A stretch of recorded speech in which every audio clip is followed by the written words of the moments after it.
मित्रांनो, safari talks मराठीच्या या नव्या व्हिडिओमध्ये आपले सगळ्यांचे स्वागत आहे. आजच्या तारखेला अमेरिका आणि चायना ह्या जगातल्या सगळ्यात दोन मोठ्या बलाढ्य अर्थव्यवस्था आहेत. अमेरिकेची अर्थव्यवस्था अंदाजे $30 ट्रिलियन आहे आणि चायनाची अर्थव्यवस्था अंदाजे $19 ट्रिलियन आहे. नंबर 3वर आहे जर्मनी. जर्मनीची अर्थव्यवस्था $5 ट्रिलियन आहे आणि भारताची अर्थव्यवस्था 4.1 ते 4.2 ट्रिलियन आहे. ह्याच्यावरनं लक्षात येते की पहिल्या दोन अर्थव्यवस्था म्हणजेच अमेरिका आणि चायना ह्या 3 आणि 4 नंबरच्या अर्थव्यवस्थांपेक्षा खूपच मोठ्या आणि बलाढ्य आहेत. तर येणाऱ्या 10 वर्षामध्ये म्हणजेच 2035पर्यंत ही परिस्थिती अशीच राहील का ह्या परिस्थितीमध्ये काही बदल होईल आणि कुठल्या नवीन अर्थव्यवस्था पुढे येतील, हे आपण या व्हिडिओमधनं समजण्याचा प्रयत्न करूया. पुढल्या 10 वर्षामध्ये व्हिएतनाम, इंडोनेशिया आणि भारत हे 3 देश आपली आर्थिक व्यवस्था अतिशय प्रगतीने वाढवतील.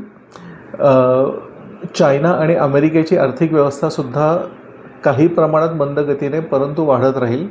युरोप आणि युरोपियन युनियनच्या देशांची अर्थव्यवस्था आहे तशी स्थिर राहील, नाही तर थोडीशी खालवण्याची शक्यता वर्तवली जाते. अपेक्षा अशी आहे की एशिया पॅसिफिकचे देश, ज्याच्यात भारत, चायना आणि आशियानचे देश आहेत, हे सरासरी 4% प्रतिवर्ष ह्या गतीने पुढे जातील. याचबरोबर जे प्रगत देश आहेत, ज्याच्यात G7चे देश आणि पश्चिमी देश आहेत, त्यांची आर्थिक प्रगती दरवर्षी 1.5% जास्त होऊ शकणार नाही. प्रगतिशील अर्थव्यवस्थांमध्ये व्हिएतनामचे नाव पण अग्रेसर आहे. व्हिएतनामनी 1960 ते 1975 या 15 वर्षामध्ये अनेक खस्ता खाल्ल्या. या 15 वर्षामध्ये व्हिएतनाममध्ये भीषण गृहयुद्ध चालले होते. व्हिएतनामचा उत्तरी भाग चायना आणि रशियाच्या अंमलाखाली होता आणि दक्षिणी भाग अमेरिका आणि इतर पश्चिमी देशांच्या अंमलाखाली होता. या दोन्ही प्रांतांमध्ये इतकं भीषण युद्ध होतं की जवळजवळ त्यांनी आपला स्वतःचाच देश बेचिराख केलेला होता. परंतु व्हिएतनामी लोकांनी ह्या सर्व महासत्तांना आपल्या देशाच्या बाहेर हाकलून लावले आणि आपल्या कष्टाने 2024पर्यंत आपली अर्थव्यवस्था $476 बिलियन पर्यंत येऊन ठेवली. अपेक्षा अशी आहे की येणाऱ्या 10 वर्षामध्ये व्हिएतनाम आपली अर्थव्यवस्था दरवर्षी 6 ते 7% वाढवेल आणि 2035मध्ये व्हिएतनामची अर्थव्यवस्था ही $1 ट्रिलियन ते $1.5 ट्रिलियन पर्यंत येऊन पोचेल. व्हिएतनामची अर्थव्यवस्था खरंच एवढी वाढली तर व्हिएतनाम पर कॅपिटा बेसिस पर एक अप्पर मिडल इन्कम कंट्री अथवा हाय इन्कम कंट्रीमध्ये गणला जाईल. व्हिएतनामचे सगळ्यात महत्त्वपूर्ण सेक्टर्स आहेत ते म्हणजे इलेक्ट्रॉनिक्स, टेक्स्टाईल्स, ॲपॅरल्स आणि फर्निचर हे आहेत. फर्निचरमध्ये म्हणाल तर आयकियाचं सगळ्यात जास्त सोर्सिंग हे व्हिएतनाममधनं आजच्या तारखेला होतं. व्हिएतनामबरोबर आपल्याला इंडोनेशियाची चर्चा पण केली पाहिजे. इंडोनेशिया ही जगातला सगळ्यात मोठा मुसलमान देश आहे. 1975ला पोर्तुगीजांनी इंडोनेशिया जवळचा ईस्ट तिमोर प्रांताला स्वातंत्र्य दिले. तेव्हा 1975 साली इंडोनेशियाने ईस्ट तिमोर प्रांतावर आपले प्रभुत्व सिद्ध केले. परंतु ईस्ट तिमोरी लोक ही जवळजवळ 97% ख्रिश्चन लोक आहेत आणि इंडोनेशियाची लोक ही जास्त करून मुसलमान लोक आहेत आणि हे दोन्ही प्रांत एकमेकाबरोबर सुखाने कधीच राहू शकले नाहीत. ईस्ट तिमोर आणि इंडोनेशिया ह्या दोन्ही देशांमध्ये एक अंतर्गत युद्ध 1975 ते 1999पर्यंत चालू राहिले.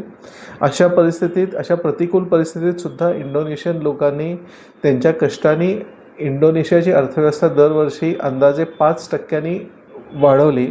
2025 साली इंडोनेशियाची अर्थव्यवस्था अंदाजे $1.5 ट्रिलियन एवढी होती आणि अपेक्षा अशी आहे की 2030पर्यंत इंडोनेशियाची अर्थव्यवस्था ही $2 ट्रिलियन पर्यंत जाऊन पोचेल आणि 2035पर्यंत सुद्धा 4 ते 5% इंडोनेशियाची अर्थव्यवस्था वाढतच राहील.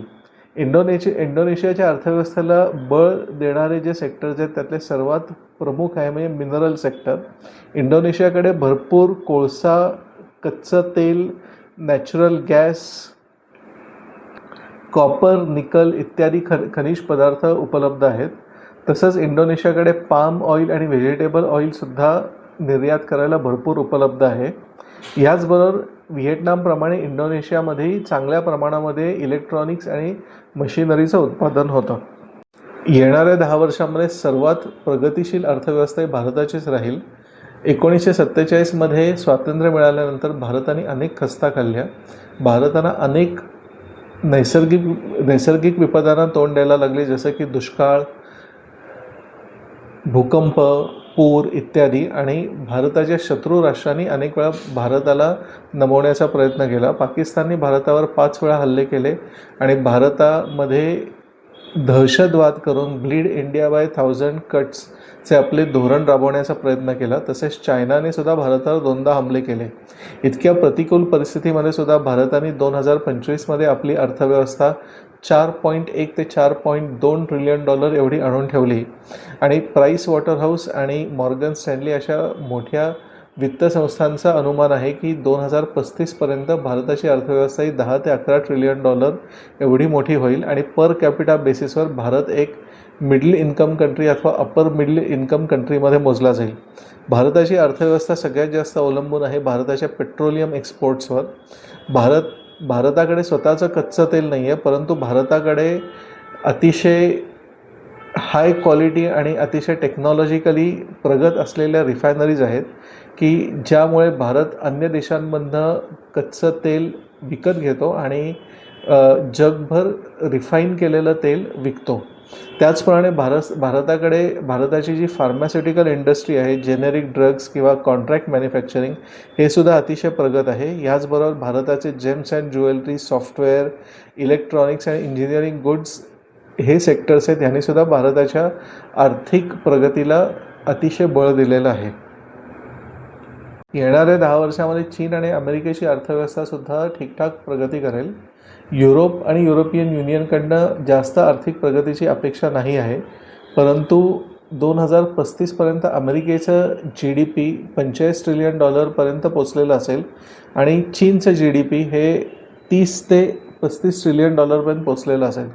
मित्रांनो, हे ऐकल्यावर कदाचित आपल्यापैकी अनेकांना वाटेल की भारत, अमेरिका आणि चीन यांची बरोबरी कधीच करू शकणार नाही, परंतु तसं नाही आहे. आजच्या तारखेला बघितलं तर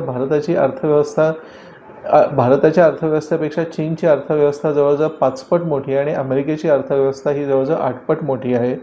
परंतु 2035मध्ये हे अंतर बरंच कमी झालं असेल आणि चीनची अर्थव्यवस्था भारताच्या अर्थव्यवस्थेपेक्षा अंदाजे 3पट आणि अमेरिकेची अर्थव्यवस्था भारतापेक्षा अंदाजे 4पट मोठी असेल.